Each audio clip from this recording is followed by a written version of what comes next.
Have you been wondering as you lay in bed late at night, I think my kid might be neurodiverse. I wonder if they have autism. How do I really know? Maybe this is just a stage you're going through.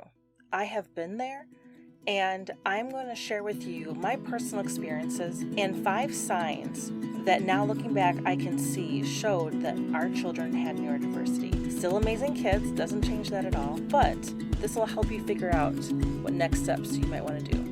Hey friend, do the daily demands of family life leave you exhausted with no time for yourself?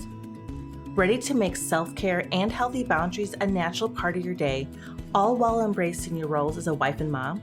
Well, I'm so glad you're here. I'm Christina, married 16 years to a neurodiverse man, mom of 3 neurodiverse kids, and many more roles. Welcome to the Moms in Neurodiverse Families podcast. Get ready to begin your self-care journey. Grab your Santé latte and listen in as we take a small step towards a healthier you.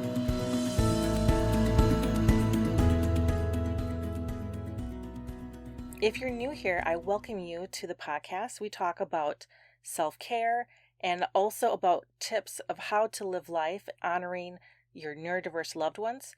I encourage you to join my email list where I share more tips and support. It's at bit.ly, bit.ly/myselfcare, MYSELFCARE. So today we're going to be talking about one of the many experiences that I had of, that's different. One morning I was playing with one of my kiddos, and at the time they were 3 years old, and it was some wooden Melissa and Doug blocks that were painted bright red and green and yellow and blue. I had been noticing that my child had been playing with the blocks the same exact way for the last couple days. And it was the same method of lining them up and then organize them by shape and color. There was no really variation from that. And so I went to go play with them, but Mom threw everything for a loop because I began playing with the blocks differently. I began organizing and building probably a train if I think back. My sweet kiddo was so upset that I was playing with the blocks in a different way than they had been doing, and it caused a meltdown. We worked through it. Even though I didn't understand back then what was happening, I thought, this is not good if they're expecting everything to happen a certain way every single time. And I began the process not knowing what I was teaching them, but I began the process of each time when we played together, I would play a different way. And in the beginning, it was a big issue because they loved the expectation of they know what's going to happen. There's comfortability with that. But as we went along and each time that I played with them in a different way, I noticed their creativity began to explode. And now it is such a joy and sometimes a surprise of what they create. But I love seeing that creativity that's come out from it because they see the world so differently than I do. Not in a bad way or a good way, it's just differently. And for them to have both their viewpoint and their creativity to come out is amazing. But looking back, that was a sign that there is neurodiversity in our family. And I wish I would have known some of these signs back then. First, I want to reassure you. If after what we discuss and you go through this process, you find out your child is neurodiverse, this is not a dead-end road. This just means the road curves differently. And there is joy and there is life. So please just be careful what you read in the media and also online, because each situation is so very different. But now let's go talk about what are the 5 signs when I look back that I would encourage any parent to consider with their kids. Okay, number 1, unplanned changes. This is when your child becomes upset because the normal routine for that day has changed, or events that were not planned are popping up. For example, all of a sudden grandma's coming over and they weren't expecting to have any visitors that day. Or they're in the middle of an activity and they had expected to finish it, and they need to stop and go on to another activity. I'll use that last one as example. So books. When kids are reading books, they may not want to stop reading, but usually they're like, okay, just one more page, Mom, or they finish your page and they can stop and then go on to the requested activity. In my situation, simple picture books, I said, okay, we got to go now. We just stop in the middle, just stop. You can close the book, bring the book into the car, and you can finish reading it there. Simple request. But for them, they could not close that book. They had to, and this is kind of funny sometimes, they would have to flip to the end of the book, flipping the pages, even though they weren't reading it. And then once they got to the end of the book and they closed it, then they could stop and go into the car. It has taken a long time saying, listen, you may feel better at having done that. However, there are some times in life that we need to stop and we need to do something immediately, especially when it comes to safety.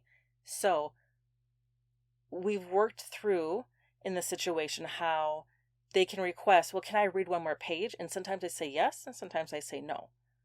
That flexibility that they have learned is like, okay, sometimes I can finish and sometimes I need to stop right there. But that's an example of difficulties with their plans changing. Also, for us, it's a big deal what the schedule is. My kids are very interested in that. And when there is an event that maybe I told them, but they didn't quite write it down, or they imagined it was an event where it'd be an hour long and they find out they have to be out of the house for 3-4 hours and they had planned on a grand old adventure at home, we can have conflict. So the ability to deal with changes in what is happening in the schedule can be very difficult. Number 2, struggles with empathy or appropriate empathy. There is this misnomer that people who are neurodiverse or autistic, that they don't have feelings. That is completely not true. There are people who are neurodiverse who have difficulty identifying their feelings. And there are people who are neurodiverse who have difficulty expressing feelings, but also trying to convey appropriate empathy. Here's an example of going back to the vault of my kids' younger years. Oftentimes there would be these altercations between them, and I'm laughing sometimes because it was never boring when it comes to them. And there would be an argument over a toy and we get very heated. And sometimes one child would throw the toy at another child and they would hurt their sibling. And their sibling would be crying, possibly slightly injured. And the one who threw the item didn't have any response or reaction to what they did. There was no remorse that was being shown on the outside. I began realizing that they don't understand the impact that their action had. And so I began to teach them, like, wait a second, look at your brother or sister's face. Do you see what's happening? Why do you think their face is scrunched up like that? And do you see what's coming out of their eyes, those tears? Why do you think they're feeling that way? What's happening? What happened before this? Oh, you threw that. Okay. And why did you throw that? Because it was your turn. Okay. But this conversation of highlighting of it was not okay to use your hands. And oftentimes I'll say, use your words, not your hands, to communicate. Because kids who are neurodiverse get frustrated and they can't get the words out right away. So sometimes they will use their hands to communicate, no, stop, or sometimes biting. As we began showing, like, wait a second, you hurt them. And we created, actually, this is my husband's idea. We have this plastic bin, and there is this big white label on the outside that says ouch, O-U-C-H. And we have all the things for when ouches happen. We trained them. I'm laughing because this is so cute in my mind. But they were trained, like, when someone gets hurt, whether they fell down or whether you did something to them, there's 2 things they grab. 1, they grab an ice pack from the freezer. And it's funny because I'm laughing because now anyone gets injured, it doesn't matter what the injury is, they grab an ice pack because that's just in their in their experience of like, oh, that's what we do. And then we have the ouch bin. And so if they hurt a sibling, their job was to go get the ouch bin and to get an ice pack and to serve them and to grab a blanket and to find ways to comfort them. And then say, wait a second, do you see what happened? Look, you got the ice pack for them and the blanket and their favorite stuffy. Look at their face now. Oh, they look so much happier now. I bet they really appreciate what you did for them. And so we had to teach not only what was that look and that body language, attaching it to emotions, but also teaching appropriate empathy. An example of not appropriate empathy would be statements about if someone fell down, statement of, well, that wasn't very smart of you, was it? That's not appropriate empathy. So if your child struggles, and this is somewhat of a developmental stage, right, showing empathy, but there is a certain point where it's obvious that empathy is not happening in my child as it is with other children. Now, number 3, rigid or black and white thinking. I cannot tell you how many arguments have happened over the choice of words regarding instructions that were given. And I will say something like, I need you to clean the kitchen. Most of the time, people understood that in our family. Okay, that means I need to sweep the kitchen floor and I need to take out the recycling. But it's funny how they will argue with me like, well, Mom, you didn't tell me I had to pick up everything off the floor. The nuance, they'll begin arguing with me and taking like a literal, Mom, you didn't say sweep the entire kitchen floor and pick up every single item that's on the floor and put it away. And they'll go on, and we've gotten past this point, but that's an example of being literal. Like you said, clean the whole kitchen, Mom? Like, what do you mean? But also even the phrases, that's a piece of cake. Well, that's an idioms or symbolic use of words. That is something that during the younger years was very argumentative sometimes with the kids. Like, I don't know what you mean. I don't want cake right now. And, they were just so cute in what they were saying. And my heart went out to them because in their mind, they're going through in their thinking process, like, what is Mom is trying to say? And why is she trying to make it so confusing for me? That is one way of like how they translate the words can be very rigid and only seeing one way, the literal way, but also rigid thinking as in there is only one way that we can address this problem. There's only one way that we can, for example, driving to school, driving to church, there is only one way we can go. In my story earlier about the blocks playing with my child, that's example of that rigid or black and white thinking. There was only one way that could be understood to play that game. And there is great perseverance within that rigid or black and white thinking. However, we know the world, there's multiple perspectives on how you can make chicken, on how you can do a garden. And this is an important concept to be able to understand the multiple ways of solving a problem. So if you're seeing the rigid or black and white thinking, that could be one of the signs that your sweet pea is neurodiverse. Okay, number 4 is how they play. Did you know there are 6 stages of play development? I didn't when I was a very young mom. There's anything from by themselves, hanging out, we see babies do, becoming onlookers. There's all these different stages. But around 2 years old, parallel play begins. And that's when 2 kids are doing their own thing and they're playing next to each other, but they're not interacting with each other. It progresses to associate and cooperative play. And my kids, for a long time, were capped out at parallel play, where associate play, the next level, usually begins around ages 3 or 4. And I noticed this, like, man, they don't play well with other kids or with each other. They probably played the best with each other because they began figuring out how to do it through arguments and making rules, making up their creative games that they have done.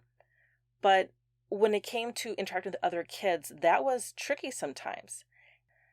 As I observed that, I kept wondering, like, why is it hard for them to play with other kids interactively and cooperate with them? It was oftentimes one of the kids would declare, this is what we're going to do and how we're going to do it. They thought they had a great idea, but the other kids didn't want to be told what to do. And so they kind of like, oh, forget it. And they went off to their own thing. And then my child was crushed. Like, why don't they want to play with me? So neurodiversity impacts our kids all very differently. In this area, all my kids have been able to work through, when they were much younger, we did lots of work together and explaining, perspective taking, and they do a pretty good job now of being able to interact with others and being cooperative play. But we had to demonstrate it and exemplify it and discuss through, especially when like real life experiences really gave us a lot. When one child was insisting to play a game a certain way.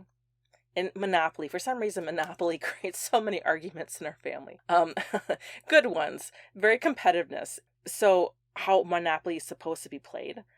And when one kid is being so rigid and like, this is the only way we can play, I can use it as a moment with the other kids saying, hey, listen, you can be the same way sometimes. Sometimes you can insist there's only one way to play this Monopoly game, but there are so many different Monopoly versions. Do you see how when they're being so rigid in their play that you don't want to play with them right now, do you? And then they work it out and then everything is fine. But those moments we're able to reflect back and say, hey, listen, this is what it looks like when you are possibly acting that way. And now, and hopefully you can start seeing here that these signs all interact together. This is not just very segmented by themselves. They all interweave together. Now, number 5. This is seeking out specific sensory experiences or avoiding. Now, if the word sensory sounds new to you, this is just your think of your 5 senses. And there's more than just the 5 senses that is involved with these sensory experiences. But what we all use every single day, based upon our abilities, our sight, our hearing, our smell, our touch, and there's even more, the proprioceptive. There are so many different ways that our body senses how we are interacting with our environment. Each person, whether they are neurodiverse or not, has a sensory profile. Things they prefer, sensory-wise, and things they like to avoid. When it comes to neurodiversity, this is intensified, where for one child, they will seek out making audible sounds. I mean, when they were very young, they had the best rocket sound and engine sounds I have ever heard. In fact, sometimes I would like, was there a motorcycle that came by? And it was my kid making sounds. In fact, one time they made a siren sound in the back of the car, and it was so good, I almost pulled over. And I'm like, oh my goodness. He was very auditory focused and loved making sounds. And there's, others who are very tactile and they love to tackle. They love the rough housing that's helpful to them. And there's others who they do not like to be touched. They do not like to be hugged, or they don't like things that are like heavy weighing on them. There is such a diversity within sensory profiles. And even there's people who, again, who are not neurodiverse, but don't prefer tight-fitting clothes, or they prefer very light shoes, or they don't like tight-fitting sunglasses. That's all part of our sensory profile. But when it comes to people who are neurodiverse, like as I mentioned before, it's intensified to the point where it can impact their daily life. For example, oftentimes you see the sights, as in like lights, and visual activity can be overpowering for some people, and they are not able to focus. The sounds, loud crowds, loudspeakers, lots of background noise, that can be hard for some people to focus in conversations where everyone else is able to drown out that noise. it can come to the point, depending upon how much of an impact neurodiversity is in their life, it can be very hard for them to function in group settings. If your child is like very aversive, is avoiding certain types of sensory experiences, and this is where you need to observe, and I have an episode, and I will link in the show notes, about tracking their responses is so important, because if you begin noticing, man, they do not like when we go into the bathroom, if there is one of those accelerator hand dryers that are super, super loud, or those automatic flushing toilets, they begin freaking out. Those are loud noises. Or fluorescent lights, when we go into a room and they have the fluorescent lights are buzzing, and they're having difficulties and they're wanting to get out of the room. Observing that stuff will help you out. So those are the 5 signs. Again, real quick. Number 1, unplanned changes. Number 2, struggles with empathy or appropriate empathy. 3, having black and white or rigid thinking. 4, being able to play cooperative with others. The 6 stages of play is where that comes from. And number 5, seeking out specific sensory experiences, or they're avoiding certain experiences. So, what do you do next? Well, 1, as I mentioned before, I really believe in journaling or tracking down what you see is happening. It is important for you to have things solidified in your mind, because there will be people say, no, they're not neurodiverse, they're not autistic. No, I don't see that at all. By you tracking and writing things down, you will see a pattern, or maybe you won't see a pattern. You'll see, you know what? Yeah, they just don't prefer crowds, but they're able to do a lot of activities, and you're seeing that really this is just once in a great while issues are popping up. Or maybe you're tracking and you're seeing, wow, every single time we are in certain situations, there is a reaction, whether we're going into a large group setting or mealtime. Whenever there's the food, it seems to be a major issue. You're seeing this trend happening. That's one of the things that you should be recording. Next, reaching out to your community to find who is certified to diagnose autism.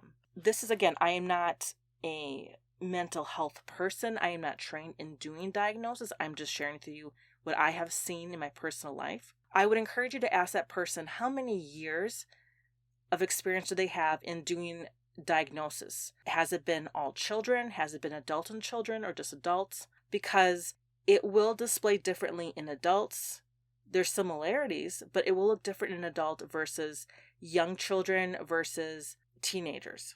And someone who does not have enough experience will not be able to see the nuances that are occurring. Also, asking what tools they're using to do the diagnosis. For example, some people, I have talked to some moms where they have sought a diagnosis and the provider was only using the information given by the mom and was not observing the child. That right there is a red flag to me.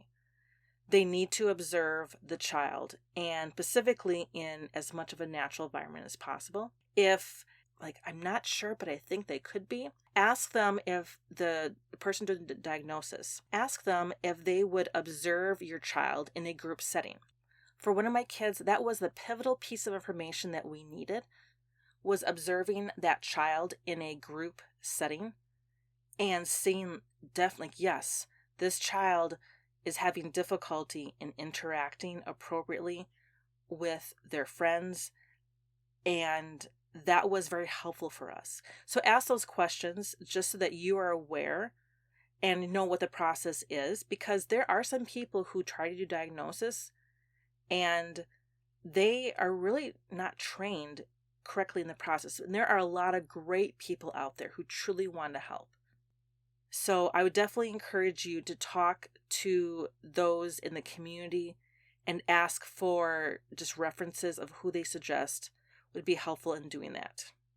And again, if this ends up being your child, this is just a fork in a road, a change of directions. Our kids are so amazingly creative, and their neurodiversity, yes, there's challenges that we had to help them to figure out so that they can navigate life on their own. But my goodness, the way they see life and live life, I laugh every day with them. They crack me up, and they surprise me by some of the creations they make with their robots and the different things they're working on now, because they are a little bit older. To see the joy in the midst of the challenges is so important. And I really want to encourage you, if this is you and you're pretty sure that your kid is neurodiverse, don't forget to take care of yourself. That's so important. You can only care for your kid as much as you're caring for yourself. Thanks for being here, and feel free to reach out to me anytime. Hey, thank you for joining me today. I pray this episode gave you encouragement to take one small step. If so, please leave a 5-star review on Apple Podcasts to help other women find this show. By the way, if you're loving this conversation and want more encouragement like this, join my email list at bit.ly/myselfcare. That is bit.ly/myselfcare. I have a planner launching soon that will help you put all this into action in your own life. I look forward to chatting with you again next week for another episode.